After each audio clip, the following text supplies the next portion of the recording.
जय हिंद बच्चों, आप सभी का स्वागत है हमारे इस YouTube चैनल के ऑब्जेक्टिव सेशन में।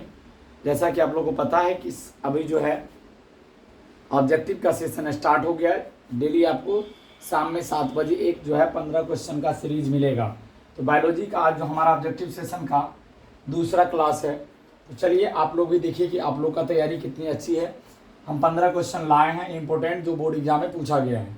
ठीक है, तो पहला क्वेश्चन है कि 100 परागकण उत्पन्न करने के लिए कितने मियोटिक विभाजक नर जननांग की आवश्यक होंगे। यानी 100 जो है परागकण उत्पन्न करने के लिए मियोटिक विभाजन नर जननांग की कितनी जरूरत। देखिए मियोटिक विभाजन में क्या होता है, एक नर जननांग से 4 बनता है। तो यार 100 बनाना है तो 100 बनाने एक से 4 बनता है, तो कितने लेंगे तो 100 बन जाएगा, तो 25। तो इसका राइट आंसर कितना हो जाएगा, ए नंबर हो जाएगा। ठीक है, पराग कोश के सबसे बाहरी भीतरी स्तर का कार्य क्या है। जो पराग कोश का सबसे जो बाहरी और भीतरी स्तर होता है उसका नाम है टेपिटम। क्या नाम है, टेपिटम। ठीक है, उसका नाम क्या है, टेपिटम। और ये टेपिटम जो है ये पोषण प्रदान करने का काम करता है। ये क्या करता है, पोषण प्रदान करता है। तो इसका राइट आंसर हो जाएगा डी हो जाएगा दूसरा नंबर का। तीसरा नंबर है आवृतबीजी पादपों के परिपक्व भ्रूण कोश में पाए जाते हैं। आवृतबीजी जो पादप होता है जिसको पुष्पीय पादप कहते हैं, उसके भ्रूण कोश में पाए जाते हैं। कंडीशन नंबर 1 कह रहा है 7 कोशिका और 8 केंद्रक। 7 केंद्रक और 8 कोशिका, 8 कोशिका और 8 केंद्रक। डी है 7 कोशिका और 7 केंद्रक। बताइए जल्दी से आप लोग इसका आंसर बताइए। तो देखिए जो पुष्पीय पौधा होता है, आवृतबीजी पौधा होता है, उसके परिपक्व भ्रूण में जो है वो 7 कोशिका और 8 केंद्रक पाया जाता है। इसका राइट आंसर हो जाएगा 3 नंबर का ए हो जाएगा। 4 नंबर है वायु द्वारा होने वाले परागन को क्या कहते हैं। जो वायु के द्वारा जो परागन होता है उसको क्या कहते हैं। ऑप्शन नंबर ए है जीटोगैमी, एनिमोफिली, ऑटोगैमी। डी नंबर में है सभी। देखिए वायु के द्वारा जो परागन होता है उसको एनिमोफिली के नाम से जाना जाता है। इसका राइट आंसर हो जाएगा बी।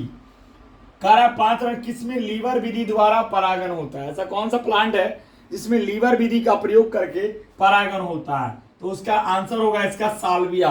साल्विया जो पौधा है उसमें लीवर विधि द्वारा परागन होता है।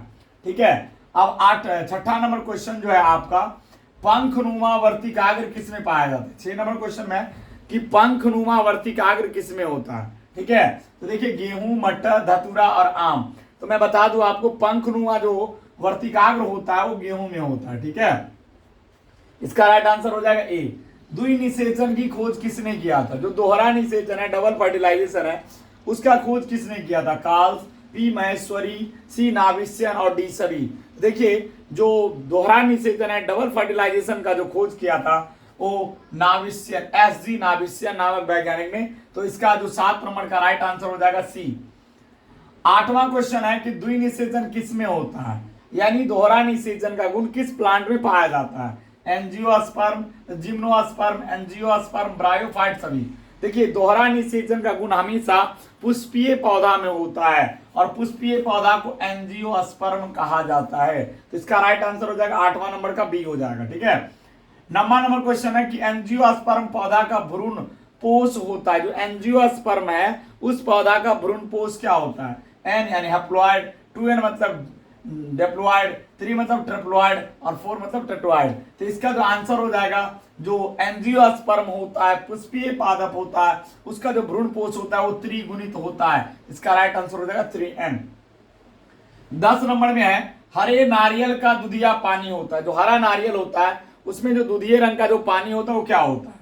तरल न्यूसेल्स होता है, मादा युग्मोद्भिद होता है, या तरल एंडोस्पर्म होता है, या तरल भ्रूण होता है। तो देखिए हरे नारियल का जो दुधिया पानी होता है वो तरल एंडोस्पर्म होता है। तो राइट आंसर इसका हो जाएगा 10 नंबर का हो जाएगा आपका सी। जो 11 होगा ये नंबर। आवृतबीजी में लैंगिक जनन का आधार, ये 11 होगा, ये 11 नंबर होगा, ये 12 नंबर और ये 13 नंबर और ये 14 नंबर। सॉरी एक क्वेश्चन कम है। तो देखिए 11 आवृतबीजी में लैंगिक जनन का आधार है। जो आवृतबीजी पौधा है उसमें लैंगिक जनन किसके द्वारा होता है। तो देखिए आवृतबीजी पादपों का जो जनन अंग होता है वो पुष्प होता है। क्या होता है? पुष्प होता है। तो इसका राइट आंसर हो जाएगा ए, पुष्प। 12 नंबर है कि भ्रूण कोष की उत्पत्ति किससे होती है? भ्रूण कोष की उत्पत्ति किससे होती है? लघु बीजाणु धानी, गुरु बीजाणु, पराग नलिका या डी सभी। तो देखिए भ्रूण कोष की जो उत्पत्ति होता है वो गुरु बीजाणु से होता है। ठीक है, किससे होता है? गुरु बीजाणु। पराग कण के बाह्य भित्ति किससे बनी होती है? जो पराग कण होता है उसकी जो सबसे बाहरी भित्ति होता है वो क्या चीज से बना होता है? सेलुलोज, पैक्टोज, स्पोरोपोलिन, इनमें से कोई नहीं। देखिए जो 13 नंबर क्वेश्चन है कि परागकण जो है त्रिस्तरीय होता है, 3 लेयर होता है इसका। तो इसका सबसे बाहरी जो भित्ति होता है ये सुरक्षात्मक होता है, जो बना होता है स्पोरोपोलिन का। ठीक है, जिसके कारण परागकण का जैविक अपघटन नहीं हो पाता है। पूछेगा कि परागकण का जैविक अपघटन किसके कारण नहीं हो पाता है? तो जो स्पोरोपोलिन नामक एक रासायनिक पदार्थ से इसका जो बाहरी जो लेयर कवर्ड होता है उसी के कारण वो जो है परागकण जो है उसका जैविक अपघटन नहीं हो पाता है। निषेचन के पश्चात फल का निर्माण किससे होता है? तो निषेचन के बाद फल का निर्माण किससे होता है? बीजांड से, अंडाशय से, अंड से या दलपुंज से। देखिए निषेचन के बाद जो है वो फल का निर्माण अंडाशय से होता है। तो राइट आंसर हो जाएगा बी। तो चलिए अगर सेशन आपको अच्छा लगा है तो इस सेशन को लाइक सब्सक्राइब करेंगे और अपने दोस्तों तक शेयर कर देंगे और आप कमेंट सेक्शन में बताएंगे कि आपको इस 14 क्वेश्चन में से कितना सही हुआ। जय हिंद, जय भारत।